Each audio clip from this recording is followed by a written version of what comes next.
Good morning, my dear students of Status 7. Hope you all are safe and happy.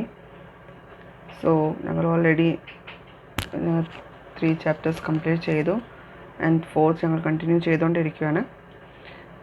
So ഇന്ന് ഞങ്ങൾ fourth ചാപ്റ്ററുടെ last paragraph പഠിച്ചിട്ട് അത് ഇന്ന് തീർക്കുക. And grammar portion already I gave you.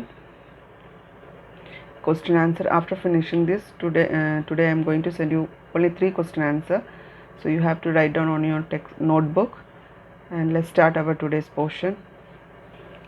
ഇത് ജവഹർലാൽ നെഹ്റു സ്വന്തം മോള് ഇന്ദിരാഗാന്ധിക്ക് എഴുതിയ ഒരു ലെറ്ററാണ്. ഈ ലെറ്ററിനകത്ത് ജവഹർലാൽ നെഹ്റു എഴുതിയത് നേച്ചേഴ്സ് ബ്യൂട്ടി എങ്ങനെയാണ് കണ്ടുപിടിക്കുന്നത്, എങ്ങനെയാണ് ഞങ്ങൾ അട്രാക്റ്റ് ആകുന്നത്. ഇപ്പം ഞങ്ങളുടെ ആൻഷ്യൻ മീൻസ് ഹിസ്റ്ററി പോർഷൻസ് നമുക്ക് ടെക്സ്റ്റ് ബുക്കിനകത്ത് വായിക്കാൻ പറ്റും, കണ്ടുപിടിക്കാൻ പറ്റും.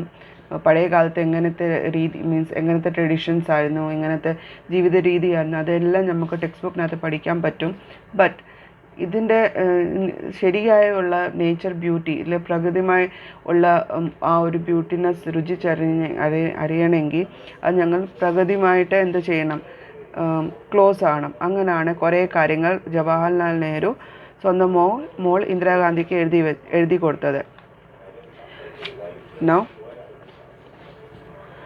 अगर तुम्हारी आँखें देखे और कान सुने तो तुम रोड़े के अगर तुम्हारी आँखें देखे और कान सुने तो तुम रोड़े के मुंह से उसकी कहानी सुन सकती हो. यदि നിൻ്റെ കണ്ണും ചെവിയും നിനക്ക് ശരിക്കും കേൾക്കുകയും കാണുകയും ചെയ്യുവാണെങ്കിൽ റോഡിൽ കിടക്കുന്ന ഒരു ചെറിയൊരു കല്ല് പോലും ആ കല്ലിൻ്റെ എന്ത് പറയുന്നു, ഒരു സ്റ്റോറി പറയുന്നു. ഞങ്ങൾ ഇന്ന് വരെ ഇനി നിങ്ങളായാലും ഞാനായാലും അങ്ങനെ ഒരിക്കലും ഓർത്ത് കാണത്തില്ല, ഒരിക്കലും ചിന്തിച്ച് കാണത്തില്ല. ബട്ട് ഞങ്ങൾ ഇപ്പം ഒരു നല്ലൊരു സ്ഥലത്തിലെ ഫോർ എക്സാമ്പിൾ ഇപ്പോൾ ഊട്ടി, കൊടൈക്കനാൽ ഇല്ലെങ്കിൽ ഞങ്ങളുടെ മൂന്നാറൊക്കെ പോകുമ്പം ആ നേച്ചുറൽ ബ്യൂട്ടിനെസ് കണ്ട് ഞങ്ങൾ പറയത്തില്ല ദൈവം എത്ര ബ്യൂട്ടിഫുള്ളിയാണ് ഇത് ക്രിയേറ്റ് ചെയ്തിരിക്കുന്നത്. ഞങ്ങൾ കുറേ നേരം അവിടെ നിന്ന് കുറേ ഫോട്ടോഗ്രാഫ്സൊക്കെ എടുത്ത് ഞങ്ങൾ അവിടെ നിന്ന് അതിൻ്റെ ആ ഒരു രുചി ഞങ്ങൾ നോക്കത്തില്ലേ, കരിച്ചല്ല കണ്ണുകൊണ്ടുള്ള ആ ഒരു രുചി. അപ്പം അതാണ് എന്താ പറയുന്നത്, ഞങ്ങളുടെ കണ്ണും ആ സമയത്ത് തുറന്നിരിക്കും, ഞങ്ങളുടെ ചിന്തിക്കുന്ന ആ ചിന്തയും നമ്മുടെ തുറക്കും, നമ്മുടെ ചെവിയും മൂക്കും എല്ലാം ആ സമയത്ത് എന്താവും, ഭയങ്കരമായിട്ട് അട്രാക്റ്റ് ആവും. ആ ബ്യൂട്ടി എന്തുവാന്ന് അത് നമുക്ക് നന്നായിട്ട് മനസ്സിലാകുന്ന രീതിയിൽ ഞങ്ങൾ എന്ത് ചെയ്യും, പ്രവർത്തിക്കും. ഇതെല്ലാം അങ്ങനെയാണ് ജവഹർലാൽ നെഹ്റു പറഞ്ഞ് നിൻ്റെ കണ്ണും ചെവിയും തുറന്നിരിക്കുകയാണെങ്കിൽ, നിൻ്റെ വാ തുറന്നിരിക്കുകയാണെങ്കിൽ റോഡിൽ കിടക്കുന്ന ഒരു ചെറിയൊരു കല്ല് പോലും എന്ത് ചെയ്യും, അത് സ്വന്തം കഥ പറയുന്നത് നിനക്ക് കേൾക്കാൻ പറ്റും. वह तुमसे कहेगा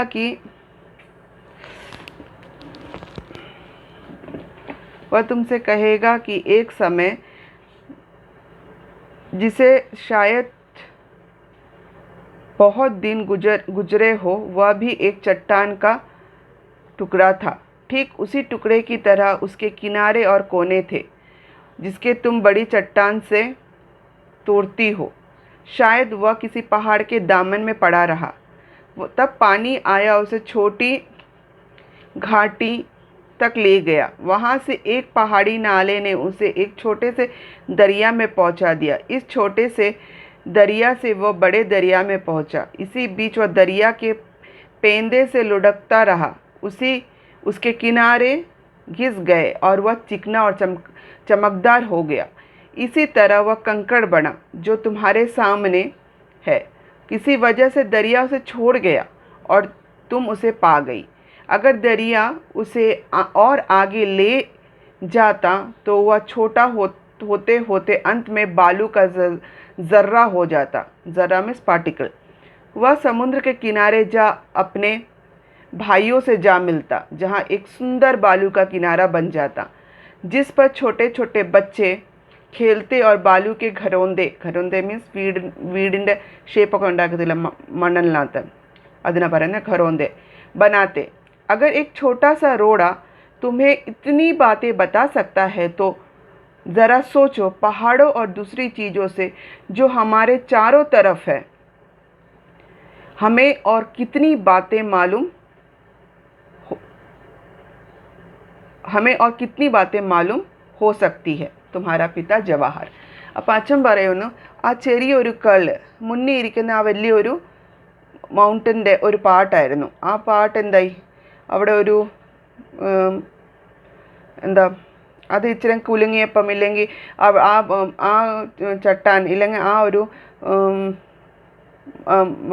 മൗണ്ടൻ ആ കല്ലിൻ്റെ ആ മൗണ്ടനെ ഞങ്ങൾ പൊട്ടിച്ചിട്ട് ആ കല്ല് താഴെ വീണു. ആദ്യം അവിടെ കുറച്ച് ദിവസം ആ ഒരു ഹില്ലിനകത്ത് ഇരുന്നു. മഴ വന്നപ്പോൾ വെള്ളം എന്ത് ചെയ്തു, അതിനെ ഒഴുക്കിക്കൊണ്ട് ചെറിയൊരു നാല പോലത്തെ നദീനകത്ത് കൊണ്ടുപോയി. അവിടുന്ന് അത് മീൻസ് അങ്ങോട്ട് അതിനെ തെള്ളി ആ വെള്ളം എന്ത് ചെയ്തു, ചെറിയൊരു റിവറിനകത്തുനിന്ന് സ്ട്രീമിനകത്തുനിന്ന് വലിയൊരു സ്ട്രീമിലോട്ട് കൊണ്ടുപോയി. ആ വലിയ സ്ട്രീമിൽ നിന്ന് അത് തെള്ളി എന്തായി, വലിയ നദീനകത്ത് കൊണ്ടുപോയി. അപ്പം ഇങ്ങനത്തെ തെള്ളലൊക്കെ കിട്ടി. കാരണം അതെന്തുവാ, ഷാർപ്പുള്ള കല്ല് എന്തായി, അതിൻ്റെ 4 ഭാഗം എന്തായി, റൗണ്ടും ഭയങ്കര ഷൈനി ആയിപ്പോയി, നല്ല ഷൈനി ആയിപ്പോയി. അപ്പോൾ അത് എന്തായി, അതുകൊണ്ട് ആ വെള്ളം എന്ത് ചെയ്തു, ആ നദി എന്ത് ചെയ്തു, അതിന് അവിടെ ഇട്ടു. അതുകൊണ്ടാണ് അത് നിൻ്റെ കൈ കിട്ടിയത്. ഇത് ഞങ്ങളിപ്പം ഫോർ എക്സാമ്പിൾ ഇപ്പം മൗണ്ടൻ ഏരിയയിൽ ഏതെങ്കിലും എന്താ പറയുന്നത്, ഫൗണ്ടൻസ് ഒക്കെ കാണുമ്പം അതിൻ്റെ താഴെയൊക്കെ കല്ലൊക്കെ കാണത്തില്ല, ഉരുണ്ടിരിക്കുന്ന കല്ല്. അത് ഏതെങ്കിലും സ്റ്റോൺ മൗണ്ടൻ്റെ ഒരു പാട്ടായിരിക്കും. അത് ഞങ്ങൾ ആ വെള്ളം തെള്ളി അതിനകത്ത് കൊണ്ടുവന്ന് ഇട്ടത്. അതുകൊണ്ടാണ് ഞങ്ങൾക്ക് കിട്ടുന്നത്. അത് ആരും വന്ന് ഉണ്ടാക്കി അതിനകത്ത് ഇടുന്നതല്ല, അത് നേച്ചറായിട്ട് ഞങ്ങൾക്ക് കിട്ടുന്ന സാധനം. അപ്പം പറഞ്ഞു, കുറച്ചും കൂടെ മീൻസ് ആ നദി അതിനെ അവിടെ ഇടാതെ കുറച്ചും കൂടെ അതിനെ തെള്ളി സമുദ്രം മീൻസ് സീയിലോട്ട് കൊണ്ടുപോയായിരുന്നെങ്കിൽ അത് ആ ഒരു കല്ല് എന്തായി, പൊടിഞ്ഞ്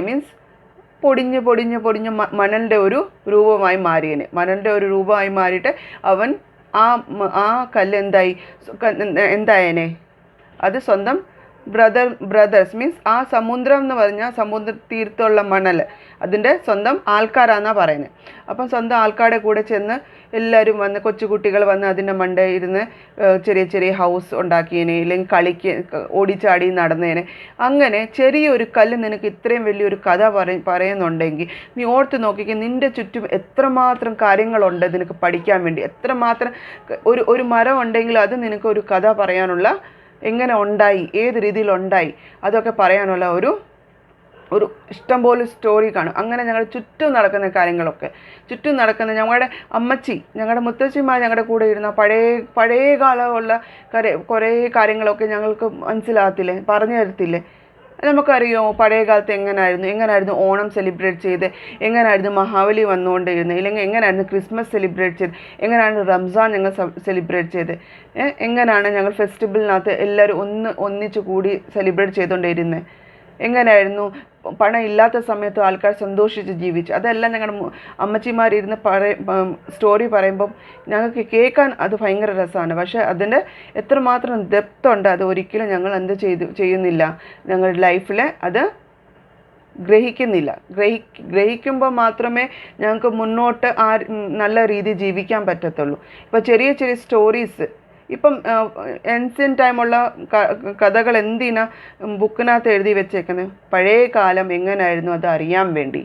അങ്ങനെ തന്നെ അതിനെ കാട്ടി മിച്ചമായിട്ട് നല്ല രീതിയിൽ തന്നെ മുന്നോട്ട് ജീവിക്കാൻ വേണ്ടിയാണ് പഴയ കാലത്തുള്ള കഥകളൊക്കെ ഞങ്ങൾക്ക് ടെക്സ്റ്റ് ബുക്കിനകത്ത് കിട്ടുന്നത്. അങ്ങനെ ഞങ്ങളുടെ ചുറ്റും കുറേ കാര്യങ്ങളുണ്ട്, നല്ല കാര്യമുണ്ട്, ചീത്ത കാര്യമുണ്ട്. അത് നിങ്ങൾ തന്നെ എന്ത് ചെയ്യണം, അത് ചൂസ് ചെയ്ത് അത് ജീവിതത്തിൽ എങ്ങനെയാണ് അത് കൊണ്ടു നടക്കണം, മീൻസ് ജീവിതത്തെ എത്രമാത്രം ഗ്രഹിക്കണം, ഏതൊക്കെ ഗ്രഹിക്കണം, അത് ചിന്തിക്കാനുള്ള ചിന്തിച്ച് അത് നല്ല രീതിയിൽ തന്നെ മുന്നോട്ട് കൊണ്ടുപോകാനുള്ള ഒരു നല്ലൊരു മനസ്സ് നിങ്ങൾ ഉണ്ടാക്കിയെടുത്താലേ നിങ്ങൾക്ക് എന്ത് ചെയ്യാൻ പറ്റും, ഒരു നല്ലൊരു ഡിസിഷൻ എടുക്കാൻ പറ്റും.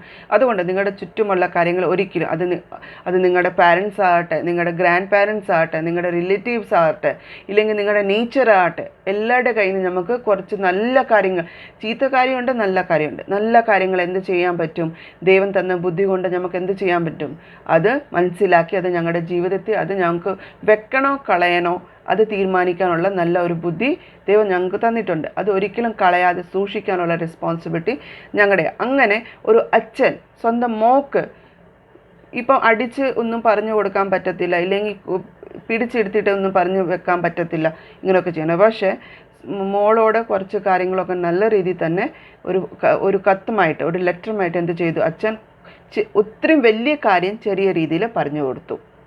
Hope you like this story. We will meet on the next class. Thank you.